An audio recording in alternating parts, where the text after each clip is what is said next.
नमस्कार, मेरा नाम है पवन कुमार। आपका स्वागत है राजपथ भारत में।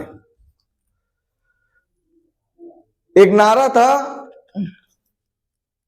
बहुजन हिताय बहुजन सुखाय। फिर देश की राजनीति में बहुजन समाज पार्टी की जब सरकार बनी तो ऐसी क्या जरूरत आ पड़ी कि बहुजन का नारा स्वर्जन में बदल गया। बसपा सुप्रीमो के विचार में स्वर्जन हिताय क्यों आ गया? तमाम तथ्य दिए जाते हैं, तमाम बिंदुओं को सामने रखा जाता है, मगर ये एक भाषण और बसपा के जिम्मेदार पद पर लगातार बने हुए हैं और ये तथ्य कहीं ना कहीं उत्तर प्रदेश में तमाम सरकारें रहीं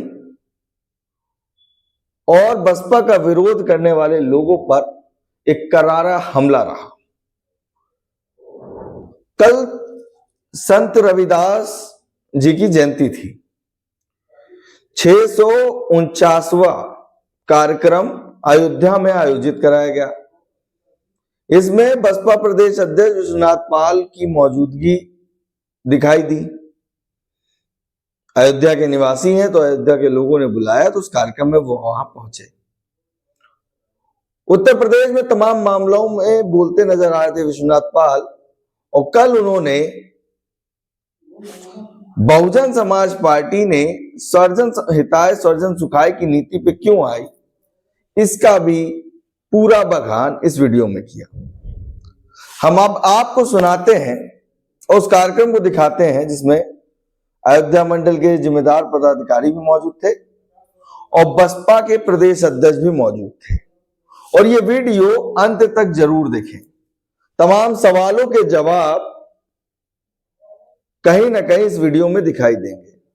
जो सवाल तमाम सामाजिक संगठन बसपा का विकल्प बताते हैं उनके लिए भी करारा जवाब है। वहीं राजनीतिक दल लगातार बसपा पे जो सवाल उठा रही है कि बहुजनों की बात भी बहुजन समाज पार्टी के प्रदेश अध्यक्ष उत्तर प्रदेश ने करारा जवाब दिया है। देखिए और सुनिए क्या कुछ कहा विश्वनाथ पाल ने। मिलेंगे अगली वीडियो के साथ, तब तक के लिए धन्यवाद।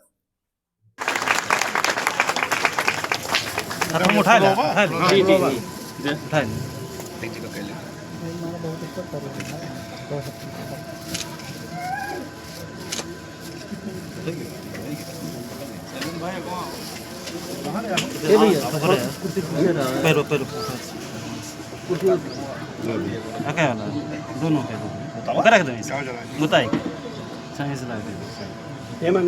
फुल ऑफ जी जी अमन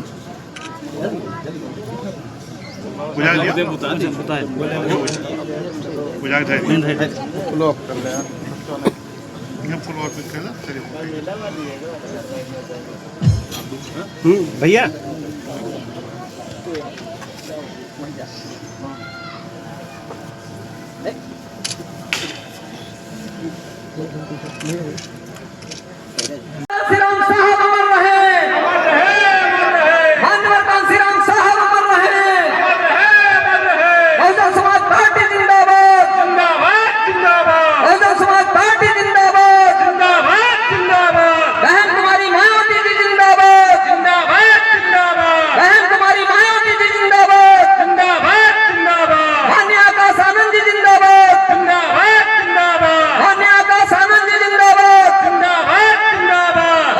बातों का चीजों का, लेकिन जो संत शिरोमणि जी रहे ये हमारे ज्ञानी पुरुष हैं, इसीलिए इनको संत शिरोमणि कहा गया। बहुजन समाज में जन्मे विभिन्न संत गुरु पैदा हुए और जो उनकी सोच थी, विचारधारा थी,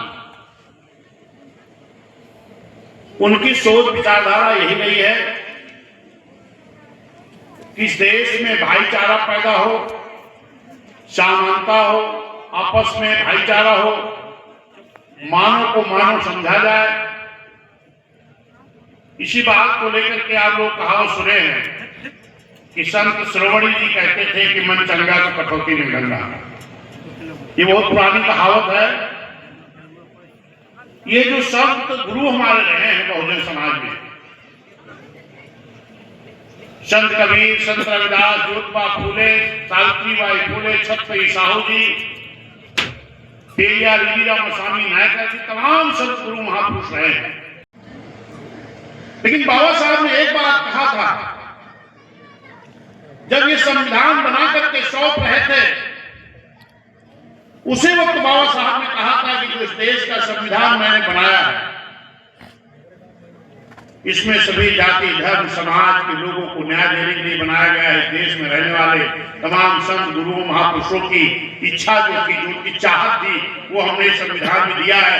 लेकिन अगर इस देश की हुकूमत करने वाले लोग अगर इस संविधान को ईमानदारी से, नियत साफ करके अगर लागू नहीं करेंगे तो अच्छा से अच्छा संविधान भी अच्छा काम नहीं कर पाएगा। ये बाबा साहब के मन में शंका थी। अगर बाबा साहब के मन में ये शंका थी तो ये भी बाबा साहब के मन में रहा होगा कि कहीं मेरे ना रहने के बाद लोग मेरे संविधान को बदल दें। इसलिए बाबा साहब ने इस देश के संविधान को, भारतीय संविधान को इतना मजबूत बना करके गए हैं, इतनी आसानी से उसको बदला नहीं जा सकता। लेकिन हाँ, उसकी आर्टिकल को बदल करके, उन संविधान की तमाम आर्टिकल को बदल करके किसी का फायदा, किसी का नुकसान तो किया जा सकता है। इसी को देखते हुए जब डॉक्टर बी.आर. अम्बेडकर साहब का संविधान जो था, आज तक लगभग 76 वर्ष बीत गया, अभी भी ईमानदारी से लागू नहीं हो पाया। मैं धन्यवाद देता हूं जो महापुरुषों की सोच थी, विचारधारा थी, भगवान बुद्ध की, संत रविदास की, कबीर की जो विचारधारा थी, भारतीय संविधान में बाबा साहब की रोक करके गए। और अगर संविधान को ईमानदारी से लागू करता नहीं देखा गया तो इस देश में कोई और नहीं, हमारे फिर एक महापुरुष आ गए, मानव मसीहा कांशीराम साहब। मानव मसीहा कांशीराम साहब, मान्य बहन जी ने तब ये बहुजन समाज पार्टी बनाने का निर्णय लिया। इस देश में तमाम राजनीतिक दल थे, तमाम बड़ी बड़ी पार्टियां रही, फिर बहुजन समाज पार्टी बनाने की जरूरत क्यों पड़ी? क्योंकि आजादी के बाद 1952 में पहली बार वोट पड़ा है और बहुजन समाज पार्टी का गठन हुआ 1984 में, यानी 32 साल। 32 साल में तमाम राजनीतिक पार्टियां रही, फिर बहुजन समाज पार्टी बनाने की जरूरत क्यों पड़ी? उसका कारण यही रहा है कि बाबा साहब भी कह करके गए थे कि अगर इस देश में ईमानदारी से मेरा संविधान अगर लागू कराना चाहते हो, इस देश का हुक्मरान एक न एक दिन बहुजन समाज को बनाना होगा।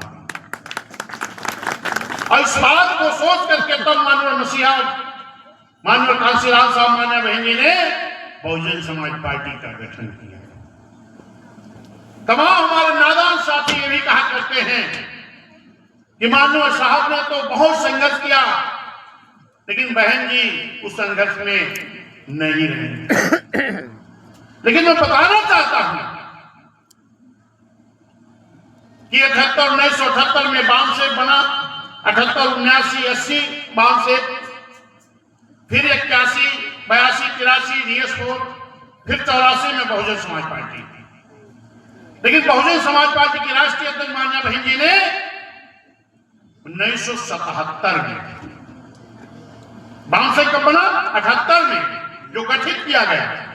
लेकिन बहन जी, हमारी नेता मान्या बहन जी 77 में एक जनता दल की अगुवाई में, जनता दल के नेतृत्व में दिल्ली में एक बहुत बड़ी मीटिंग हो रही थी और उस मीटिंग में कहा जा रहा था कि जाति तोड़ो समाज जोड़ो। उस वक्त हमारी नेता मान्या बहन जी की उम्र मात्र 21-22 साल थी। 21-22 साल की उम्र में मान्या बहन जी को उस वक्त LLB की शायद सेकेंड ईयर की छात्रा थी बहन जी, फर्स्ट ईयर या सेकेंड ईयर की बहन जी को भी उस मंच पर बोलने का मौका मिला। और जब उस मंच पर मान्या बहन जी बोली तो एक बात बहन जी ने कहा, क्योंकि वहां पर अक्सर जितने लीडर थे, जितने नेता थे, बड़े बड़े नेता थे, वो ये बात कह रहे थे, हरिजन शब्द का उपयोग कर रहे थे। तो मान्या बहन जी ने कहा कि अगर इसको पॉजिटिव वे में ले लो तो हर माने भगवान, जन माने इंसान, हर माने भगवान, जन माने इंसान। अगर हम जिसको हरिजन हरिजन कहा जा रहा है, अगर हम हरि की औलाद है तो बाकी किसकी औलाद है?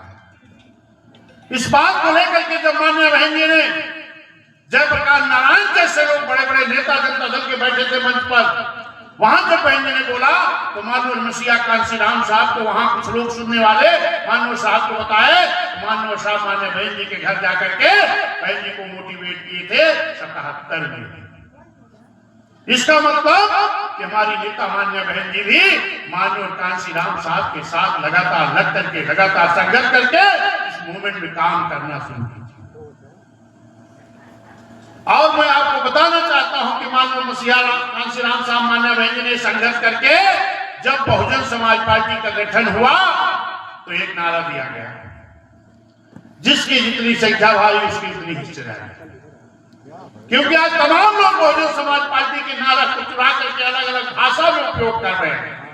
कोई पीडीए का नारा दे रहा है, कोई कुछ दे रहा है, लेकिन उनके पीडीए को तो मैं कहता हूं, उनके पीडीए का मतलब पी का मतलब परिवार, टी का मतलब दल, ए का मतलब अलायंस, यानी परिवार दल अलायंस। और अगर इसको पीडीए का मतलब दूसरा दिया जाए कि पी का मतलब पिछड़ा, डी का मतलब दलित, ए का मतलब अल्पसंख्यक, तो कभी आदि आबादी, कभी आदिवासी, कभी अगड़ा, तो कभी अल्पसंख्यक। ये खुद राष्ट्रीय का बयान ऐसा आता है। फिर मैं कहना चाहता हूं कि अगर इस तरीके से उनके नारे में है तो अक्सर मैं बोलता रहता हूं कि पी से पिछड़ा का विकास छोड़ो। मैं इसको इसलिए बात कर रहा हूं कि संत शिरोमणि जी की चाहत थी इस देश में समतामूलक स्थापना हो, भाईचारा पैदा हो। उसी के आधार पर संविधान गठन किया बाबा साहब ने। आज ईमानदारी से लागू नहीं हो सका, इसके लिए बहुजन समाज को हुक्मरान बनाना पड़ेगा ताकि बाबा साहब का संविधान ईमानदारी से लागू हो सके। तो मैं जिस तरह जा रहा था कि सम्मानित साथियों, अगर ये वाकई में पिछड़ा का विकास चाहते हैं, पी के से मतलब पिछड़ा, तो पिछड़ा तो छोड़ दो, एक ही सिंगल यादव भी चुनाव लड़ने को नहीं पाया। समाजवादी पार्टी ने एक सिंगल यादव चुनाव लड़ने को नहीं पाया।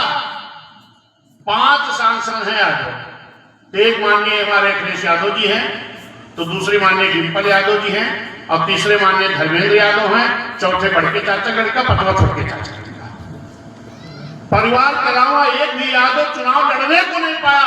जीतने की तो बात छोड़ो, अगर वाकई में पिछड़े का विकास चाहते हो तो यादव सांसद कौन है, पाल सांसद कौन है, प्रजापति कौन है, चौरसिया कौन है, चौहान कौन है, नायब इसका लोहार कौन है, नहीं बता सकते।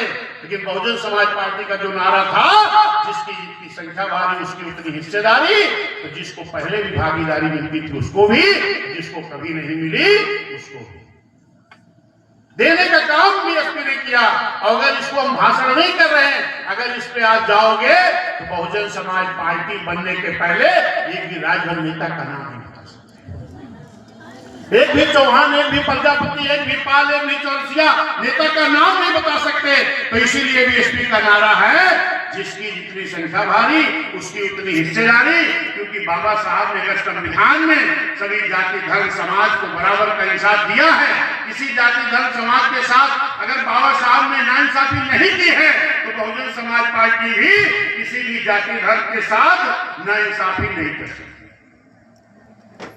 किसी भी जाति धर्म के साथ नाइंसाफी नहीं कर सकती। तमाम लोग कहते हैं कि बहुजन समाज पार्टी का तो नारा हो गया सर्जन हिताय सर्जन सुखाय, मिशन से भटकते भी एसपी। लेकिन मैं कहना चाहता हूं साथियों, इस पर गौर करिएगा, तमाम हमारे जिम्मेदार साथी बैठे, इसलिए हम उधर बात ले जा रहे हैं।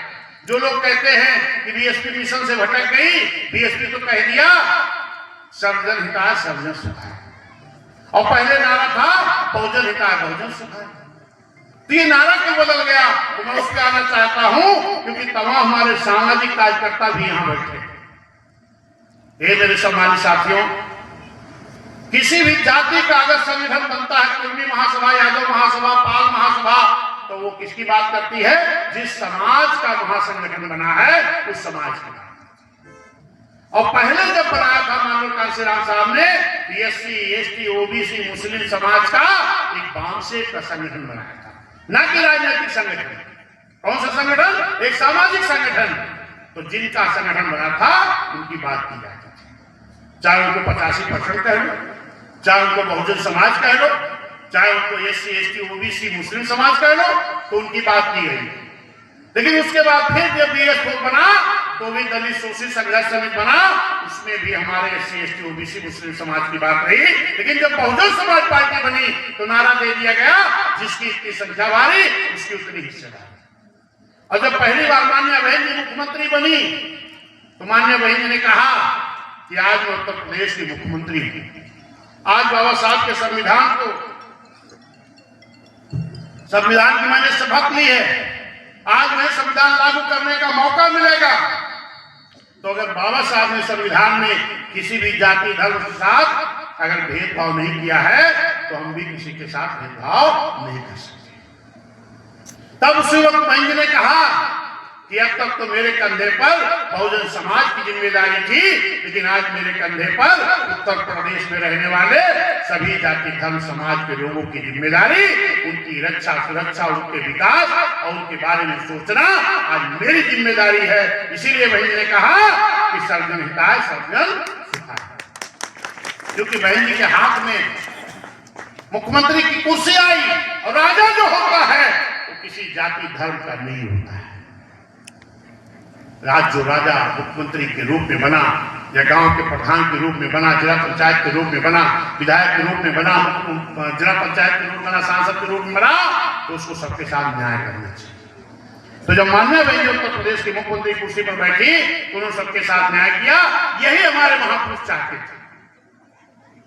आज अगर हमारे संत शिरोमणि रविदास जी अगर आज जिंदा होते, तो उनको भी यही लड़ाई लड़नी होती कि सबको मान सम्मान, सबको स्वाभिमान, सबको इंसान का दर्जा, सबको इंसान से जीने का मौका मिलना चाहिए। अगर होते तो आज यही लड़ाई हमारे संत रविदास जी लड़ते। यही लड़ाई आज शैली भाई कुमारी मालती जी लड़ रही हैं। हम लोग बहन जी के सिपाही हैं, हम लोग भी उसी की बात करते हैं। सम्मानित साथियों, क्योंकि बहुत समय हो गया है, बड़ी देर से आप लोग बैठे हो, मैं अपनी बात अब लंबी नहीं करेंगे। हम इसी के साथ पुनः संत श्री शिरोमणि गुरु रविदास जी को नमन करता हूं, वंदन करता हूं। इनकी जयंती के मौके पर मैं आप सभी लोगों का बहुत बहुत स्वागत, अभिनंदन, बधाई देता हूं। जय भीम, जय भारत, धन्यवाद।